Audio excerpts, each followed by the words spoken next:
ভিডিওটি শুরু করার জন্য আপনাদের অসংখ্য ধন্যবাদ। তো বন্ধুরা, আপনি কি এক ক্লিকেই ফটো এডিট করতে চান? তাহলে এই ভিডিওটি আপনার জন্য। আপনারা অন স্ক্রিনে দেখতে পাচ্ছেন আমি কিন্তু একটা নর্মাল ফটো এক ক্লিকেই একদম প্রফেশনাল এডিটিং করে ফেলেছি। আপনিও কিন্তু করতে পারবেন এই রকম ফটো এডিটিং, যেটা কিন্তু সবাই দেখে অবাক হয়ে যাবে এটা আপনি কিভাবে করলেন। দেখতেই পাচ্ছেন অন স্ক্রিনে এই ফটোটি কিন্তু আমি এডিট করে নিয়েছি মাত্র ওয়ান ক্লিকে, দেখতে পাচ্ছেন এখানে। তো এইরকম ফটো এডিট করতে চাইলে ভিডিওটি আপনার জন্য। তো চলুন ভিডিওটি শুরু করা যাক। এরকম ফটো এডিট করতে হলে প্রথমে আপনাকে একটা অ্যাপ্লিকেশন ডাউনলোড করে নিতে হবে। আমি ভিডিওর শেষে বলে দেবো অ্যাপ্লিকেশনটি কোথা থেকে ডাউনলোড করবেন। প্রথমে দেখতে পাচ্ছেন আমি কিন্তু অ্যাপ্লিকেশনটি ডাউনলোড করে নিয়েছি। অ্যাপ্লিকেশনটির নাম হয়েছে ফটোলিপ। এই অ্যাপ্লিকেশনটি আপনারা ওপেন করবেন। তো ডাউনলোড করার সাথে সাথে যখনই আপনারা ওপেন করবেন আপনাদের সামনে কিন্তু এইরকমভাবে শো করবে। এখান থেকে জাস্ট আপনি আঙুল দিয়ে ডান দিকে স্ক্রল করবেন, অর্থাৎ একটু আপনি ডান দিকে আপনি সরাবেন, তাহলে এরকম কিন্তু চলে আসবে। অর্থাৎ যদি এরকম না আসে তাহলে কিন্তু একটু ওয়েট করবেন, তাহলে কিন্তু এরকম চলে আসবে। এখান থেকে দেখতে পাচ্ছেন অ্যাকসেপ্ট অ্যান্ড কন্টিনিউতে আপনি ক্লিক করবেন। ক্লিক করার সাথে সাথে এরকম চলে আসবে। এখান থেকে এখানে ক্লোজে ক্লিক করে দেবেন। ক্লোজে ক্লিক করার পর এখানে আপনাকে দেখতেই পাচ্ছেন আপনাকে ইমেল অথবা আপনার ফেসবুক থেকে আপনি কিন্তু লগ ইন করতে পারবেন। যদি আপনারা লগ ইন করেন করে নেবেন, যদি না করেন তাহলে কোনো রকম কোনো প্রবলেম নেই। তো জাস্ট আমি এখানে দেখতে পাচ্ছেন কাটার অপশন, এখানে আপনি ক্লিক করবেন। তো আমি এখানে ক্লিক করলাম, সাথে সাথে দেখতে পাচ্ছেন অ্যাপ্লিকেশনটি কিন্তু আমার সামনে কত সুন্দরভাবে ওপেন হয়ে গেছে। যেহেতু আমি আপনাদের ফটো এডিটিং দেখাবো তার জন্য আপনারা দেখতে পাচ্ছেন এখানে লেখা আছে এডিট ফটো, এখানে ক্লিক করবেন। এখানে ক্লিক করার সাথে সাথে এরকম আপনার গ্যালারি শো করবে। গ্যালারিতে আপনার সমস্ত ফটোগুলো শো করবে। সেখান থেকে যে ফটোটি আপনি এডিট করতে চাইছেন সেই ফটোর উপরে আপনি ক্লিক করবেন। তো আমি এই ফটোটি দেখাবো, এখানে আমি টাচ করলাম, সাথে সাথে দেখতে পাচ্ছেন এই ফটোটি কিন্তু আমার সামনে ওপেন হয়ে গেছে। আপনি চাইলে জুম করেও দেখে নিতে পারবেন। এবং দেখতে পাচ্ছেন এই ফটোটি কিন্তু অতটা এইচডি লাগছে না, আপনারা কিন্তু এইচডিও করতে পারবেন। তো প্রথমে আপনাদের দেখাবো, এখান থেকে নিচের দিকে দেখতে পাবেন বিভিন্ন রকম অপশন রয়েছে। এখান থেকে আপনি ডান দিকে সরাবেন, সরালে এখানে আপনারা একটা অপশন পাবেন, দেখতে পাচ্ছেন যে এখানে লেখা আছে যে এআই ব্যাকগ্রাউন্ড, এখানে আপনি ক্লিক করবেন। এখানে ক্লিক করলে কিন্তু এটা স্ক্যান হবে এবং এই ফটোটি কিন্তু স্ক্যান হয়ে কিন্তু একটা ব্যাকগ্রাউন্ড সেট হয়ে যাবে। এবং সেই ব্যাকগ্রাউন্ডটি সেট হওয়ার পরে কিন্তু আপনারা কিন্তু নতুন ব্যাকগ্রাউন্ড আপনারা সেট করতে পারবেন। তো দেখতে পাচ্ছেন এখানে কিন্তু আমার ব্যাকগ্রাউন্ডটি সেট হয়ে গেছে। এবার যদি আমি এই ব্যাকগ্রাউন্ডের উপরে আমি টাচ করি তাহলে আরেকটি ব্যাকগ্রাউন্ড কিন্তু এর পেছনে সেট হয়ে যাবে এবং কত সুন্দরভাবে সেট হয়ে যাবে, দেখতেই পাচ্ছেন এত সুন্দরভাবে সেট হয়ে গেছে।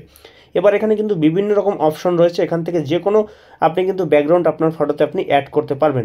আপনি আপনার মনের মতো করেই কিন্তু আপনি ব্যাকগ্রাউন্ড দিতে পারবেন। এবং এই যে ফটো রয়েছে ফটোরও কিন্তু আপনি কিন্তু যদি কালার অন্যরকম থাকে বা যদি অন্ধকারে ওঠে সেটাও আপনি ক্লিয়ার করতে পারবেন, আমি ভিডিওতে দেখাবো। তো প্রথমে দেখতে পাচ্ছেন এখানে লেখা আছে কাস্টম, এখানে আপনি ক্লিক করবেন। এখানে ক্লিক করলে এখানে দেখতে পাচ্ছেন কাস্টম অপশন রয়েছে, এখানে আপনি ক্লিক করবেন। তো এখানে আপনি যা লিখে দেবেন সেরকম ব্যাকগ্রাউন্ডটি কিন্তু, তো দেখতে পাচ্ছেন আমি একটা লেখা এখানে লিখে দিয়েছি যে সানলাইট ব্যাকগ্রাউন্ড, এটা আমি লিখে দিয়েছি। লিখে দেওয়ার পর এখানে দেখতে পাচ্ছেন নেক্সট অপশন, নেক্সট অপশনে আপনি ক্লিক করবেন। সাথে সাথে আপনি দেখতে পারবেন যে আপনার এই ফটোতে কিন্তু সানলাইটের যে ব্যাকগ্রাউন্ড রয়েছে সেটা কিন্তু এভাবে চলে আসবে। এবার যদি আপনি এর উপরে আপনি আবার টাচ করেন তাহলে দেখতে পাবেন যে এটা কিন্তু চেঞ্জ হয়ে যাবে। অর্থাৎ আপনি কিন্তু নতুন নতুন কিন্তু ব্যাকগ্রাউন্ড আপনার ফটোতে কিন্তু আপনি সেট করতে পারবেন। দেখতে পাচ্ছেন বন্ধুরা কত সুন্দরভাবে সেট হয়ে গেছে, সবাই দেখে কিন্তু অবাক হয়ে যাবে। এবার যদি আপনি এটাকে রাখতে চান তাহলে এভাবে রাখবেন এবং এখানে দেখতে পাচ্ছেন টিক অপশনে ক্লিক করবেন। যেটা আপনি চাইছেন সেটা কিন্তু এখানে, আপনি যদি আবার চাইছেন অন্য কিছু আপনি এখানে দেবেন বা লিখবেন তাহলে সে এখানে ক্লিক করে কিন্তু সেটা দিতে পারবেন। আমি টিক করে দিলাম, এটাই আমি রাখবো। রাখার পরে এখানে দেখতে পাচ্ছেন বন্ধুরা এখান থেকে আপনি একটু সরাবেন, সরালে এখানে বিভিন্ন রকম অপশন কিন্তু রয়েছে। এখান থেকে আমি একদম লাস্ট অপশনে চলে যাব। লাস্ট এখানে দেখতে পাচ্ছেন যে ইনহ্যান্স, এই যে ইনহ্যান্সে আপনি ক্লিক করবেন, এই ফটোটি কিন্তু একদম এইচডি হয়ে যাবে, দেখতে পাবেন এক ক্লিকেই। তো দেখতে পাচ্ছেন একদম সাথে সাথে কিন্তু এইচডি হয়ে গেছে। এবং এটা দেখতে পাচ্ছেন বাঁ দিকে, আমার এই বাঁ দিকে রয়েছে এটা আমার প্রথম, এবং যেটা এইচডি হয়েছে সেটা কিন্তু এখানে ডান দিকে দেখতে পাচ্ছেন। আপনারা কিন্তু ডিফারেন্স বুঝতেই পারছেন কত সুন্দর ডিফারেন্স। আমি এখান থেকে জাস্ট আবার আপনাদের দেখিয়ে দিচ্ছি, এটা হচ্ছে প্রথম এবং এখান থেকে দেখতে পাচ্ছেন এইচডি করলাম। তো কত সুন্দর কিন্তু এইচডি হয়ে গেছে। এবং এভাবে কিন্তু আপনি এইচডি করতে পারবেন। এখানে টিক অপশনে ক্লিক করে দেবেন। টিক অপশনে ক্লিক করলে এরকম চলে আসবে। এখান থেকে আপনি চলে যাবেন, এখান থেকে এই দিকে আপনারা বাঁ দিকে সরাবেন, অ্যাডজাস্ট বলে লেখা আছে, এখানে আপনি টাচ করবেন। টাচ করলে এরকম চলে আসবে। চলে আসার পর এখান থেকে দেখতে পাচ্ছেন আপনি যদি চান যে এই পুরো ব্যাকগ্রাউন্ডটাকে আপনি কালার চেঞ্জ করবেন সেটাও করতে পারেন। আপনি যদি চান আপনার ফটোতে কোনো রকম কোনো জায়গায় কালার চেঞ্জ করবেন তাহলে এখানে দেখতে পাচ্ছেন লেখা আছে পিপল, এই পিপলে ক্লিক করবেন। পিপলে ক্লিক করলে আমার যে ফটোটি সেই ফটোটা কিন্তু শুধুমাত্র মার্ক হয়ে যাবে।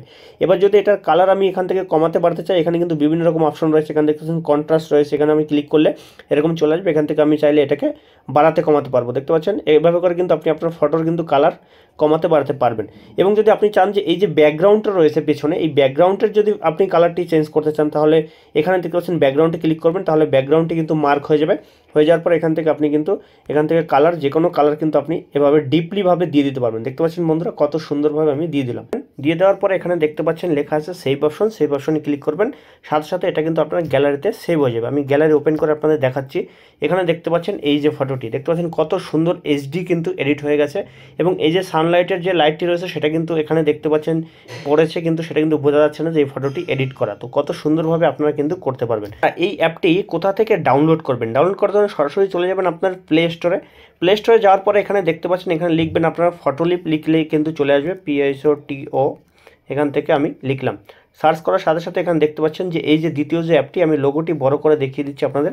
এই হচ্ছে অ্যাপের লোগো। এই অ্যাপটি আপনার ইনস্টল করে যেভাবে বললাম সেভাবেই কিন্তু আপনি ইউজ করতে পারবেন। তো ভিডিওটি কেমন লাগলো অবশ্যই লাইক করে জানাবেন। নতুন ভিডিও পেতে আমাদের এই চ্যানেলটি অবশ্যই সাবস্ক্রাইব করবেন।